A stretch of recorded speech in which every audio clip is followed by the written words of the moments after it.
आज की मूवी का नाम है 28 वीक्स लेटर। मूवी में वायरस से होने वाले डरावने एहसास को दिखाया गया है। तो कहानी के शुरू में हमें बताया जाता है कि रेज नाम का वायरस पूरे शहर में फैल गया है, जिसकी वजह से लोग ज़ॉम्बीज में बदल रहे हैं और एक दूसरे को मार कर रहे हैं। फिर हमें एक छोटा सा घर दिखाया जाता है जिसमें 6 लोग थे जो ज़ॉम्बीज के वायरस से बचे हुए थे। उन लोगों में एक आदमी था जिसके साथ उसकी वाइफ एलिस और एक कपल, ये दोनों रहते थे। एलिस उसे घर में बचे हुए सामान से कुछ खाना बना रही थी। दोनों के हालात देखकर बहुत परेशान था क्योंकि उसने अपने बच्चों को स्कूल ट्रिप पर फ्रांस भेजे हुए थे। दरअसल वायरस इसी शहर ब्रिटेन में फैला हुआ था। यही वजह थी कि दोनों के बच्चे इस वायरस से महफूज थे। यहाँ पर सब लोग खाने के टेबल पर बैठे हुए थे। उनके घर में बिल्कुल अंधेरा था। सभी लोग आपस में ना ही बात करते हैं और ना ही किसी का भी शोर बाहर जाता है। तभी उनका कोई दरवाजा जोर जोर से खटखटाने लगता है। कहता है, मुझे प्लीज अंदर आने दो, दरवाजा खोल दो, मुझे बचा लो। दरअसल ये आवाज 10 साल के छोटे बच्चे की थी। जब यह दरवाजा खोलते हैं तो हम देखते हैं कि बाहर इन्होंने बस अपने घर में ही अंधेरा किया हुआ था ताकि कोई ज़ॉम्बी इन्हें देख ना पाए। ये उस बच्चे को अब अंदर कर लेते हैं और खाने के लिए कुछ देते हैं। पूछताछ करने पर बच्चा बताता है कि मेरे मॉम डैड और मेरे पीछे पड़े हुए हैं, वे मुझे खाने के लिए आ रहे हैं। दोनों पूछता है कि कितने लोग थे। वो कहता है बहुत सारे। इनमें से जो दोनों लोग थे उनमें से लड़की बहुत ज्यादा डरी हुई थी और वह झांकने लगती है। उसे दूर से बहुत सारी ज़ॉम्बीज की आवाज आई, अपनी तरफ आते हुए सुनाई दे रही थी। तभी एक ज़ॉम्बी उसके पास आकर सीधा उस लड़की पर हमला कर देती है। बहुत सारे ज़ॉम्बीज आ गए थे और अंदर आने की भी कोशिश करते हैं। उसे बच्चे को बचाकर ऊपर की तरफ जा रही थी तो उसके पीछे भी आता है। वो एलिस को बहुत बार देखता है, उस बच्चे को छोड़ दो, हमें जाने दो, मगर वो दोनों की बात को नहीं सुनती। उधर वह दोनों कपल बाहर एक और घर में छुप गए थे, मगर वो भी ज़ॉम्बी से बच नहीं पाते। जिसके बाद जिधर कमरे में एलिस बच्चे के साथ थी उधर भी बहुत सारे ज़ॉम्बीज आ गए थे, मगर इसी के बीच इतने ज्यादा ज़ॉम्बीज उनके पास आ जाते हैं, उनका मुकाबला नहीं कर पाती। तभी ये देखकर डॉन भी अपने दरवाजे को बंद कर लेता है। फिर आगे हमें कहानी 1 महीने बाद की दिखाई जाती है, जिसमें हम देखते हैं कि ज़ॉम्बीज और भूखे रहने की वजह से जल्दी जल्दी से खत्म हो रहे हैं। इस शहर में अब आर्मी फोर्स का कब्जा था। बहुत सारे महीने बीत जाते हैं। हमें एक डॉक्टर दिखाए जाते हैं जो इस वायरस पर स्टडी कर रहे थे। अब जो लोग दूसरे शहरों में फंसे हुए थे उन्हें दोबारा से अपने घरों में लाने के लिए आर्मी प्रोग्राम शुरू कर देती है, मगर अभी भी सबको सेफ जोन में रखना था, ना कि अपने घरों में, जो कि अमेरिका उस आर्मी फोर्स के निगरानी में था। अभी तक 100 के आसपास लोग थे जो अपने इस शहर ब्रिटेन में वापस आ गए थे।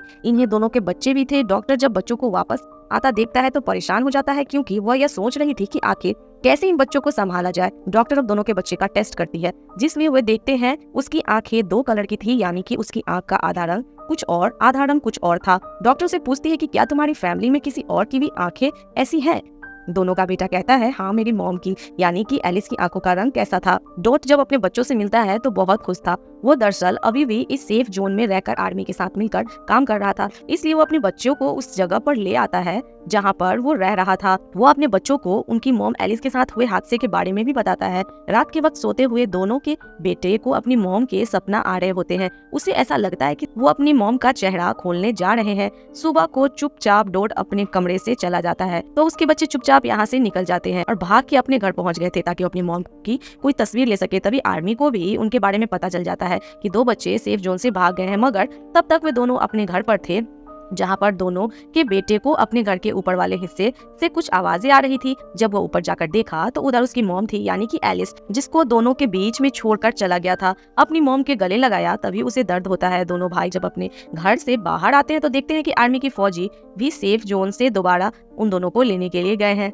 वहाँ पर तीनों को करंट टाइम में रखा गया था। इसको बांध कर लैब में रखा जाता है। डॉक्टर उसका ब्लड टेस्ट करती है। वो ये पता करना चाहती थी कि कहानी एलर्जी वायरस से इन्फेक्टेड तो नहीं है। उन्हें पता चला कि एलर्जी सेक्टर तो हुई थी, मगर उसकी इम्यूनिटी इतनी पावरफुल, इतनी ताकतवर थी कि उस पर ज़ॉम्बी वायरस का असर नहीं हुआ, इसलिए अभी तक वो ज़ॉम्बी भी नहीं बनी। मगर उसके होठ या फिर किसी की वजह से दूसरे लोगों से इन्फेक्टेड हो सकते थे, यानी कि अगर कोई भी इंसान उसके पास रहे तो वो ज़ॉम्बी बन जाएगा। यह सारी बातें सुनकर डॉक्टर की आर्मी जनरल उससे ये फैसला लेता है, क्योंकि उसे ऐसा लग रहा था कि एलिस उसके लिए खतरा हो सकती है, ताकि किसी और को एलिस की वजह से कोई नुकसान ना हो। मगर डॉक्टर जनरल को समझती है और वो देखती है कि इम्यूनिटी उसकी जीन्स बहुत अलग है, अब उसके खून से वैक्सीन बना सकते हैं। अब जब इन सारी बातों को दोनों को पता चला कि उसकी बीवी एलिस जिंदा है, वो अपने बच्चों के पास जाता है, मगर वो उस पर गुस्सा करता है और वो कहता है आप तो कह रहे थे कि मॉम मर गई है, जॉम्बी बन गई है, तो वो कैसे जिंदा है। दोनों अपने बच्चों की बातें सुनकर बहुत डर जाता है क्योंकि वो ये बताना नहीं चाहता था कि एलिस को छोड़कर भाग गया था।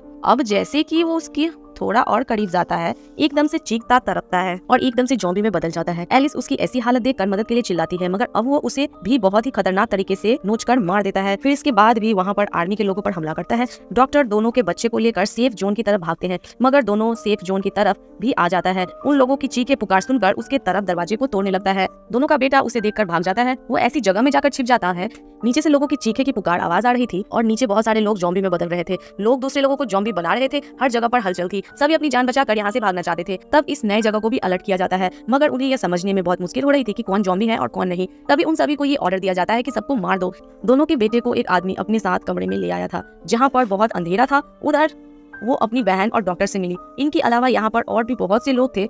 बूढ़ी औरत बाहर का नजारा देखकर बहुत परेशान हो जाती है और कहती है कि आखिर ये सब लोगों को क्यों मार रहे हैं। तो यहाँ पर डायलॉग आता है जो सबको यहाँ से चलने को कहता है, क्योंकि यहाँ पर रुकना खतरे से खाली नहीं था। वो जब सब यहाँ से जाने लगते हैं तो इन पर भी आर्मी फायरिंग कर देती है, जिसमें बूढ़ी औरत मर जाती है। डायल के साथ डॉक्टर और दोनों के बच्चे ने तभी डायल को उसके दोस्त का फोन आता है जो कि आर्मी में था, जिसके पास हेलीकॉप्टर था। वो कहता है देखो कुछ वक्त में सारे शहर को बम से उड़ाने का ऑर्डर दिया गया है और तुम अपनी लोकेशन भेज दो, वहाँ पर आकर मैं तुम्हें बचा लूंगा। अब ये सब ये टनल के रास्ते से वहाँ से बाहर आते हैं। तभी वहाँ पर बहुत बड़ा धमाका हुआ था। आर्मी ने सेफ जोन में जिसने भी जॉम्बीज या बचे हुए इंसान थे सभी को धमाके से उड़ा दिया था। डायल डॉक्टर और बच्चों को लेकर भागता है। यहाँ सभी उसके दोस्त की बताए हुए जगह पर आ गए थे। तभी डायल के दोस्त भी हेलीकॉप्टर लेकर आ जाता है। वो डायल को बताता है तुम्हारे पीछे कुछ बचे हुए जॉम्बीज आ रहे हैं। ये सुनकर डायल बच्चों और डॉक्टरों को छुपाने को कहता है। उसका दोस्त इतने सारे लोगों को देखकर कहता है कि देखो मैं बस तुम्हें लेने के लिए आया हूँ, अगर मैं किसी भी बचे हुए सिविलियन शहरी को बचाकर लेकर आऊँ तो आर्मी वाले मुझे भी मार देंगे। लेकिन डायल अकेला उसके साथ नहीं जाता, वो उसकी मदद करना चाहता था, इसलिए वो अकेला ही उसे वहाँ से भेज देता है।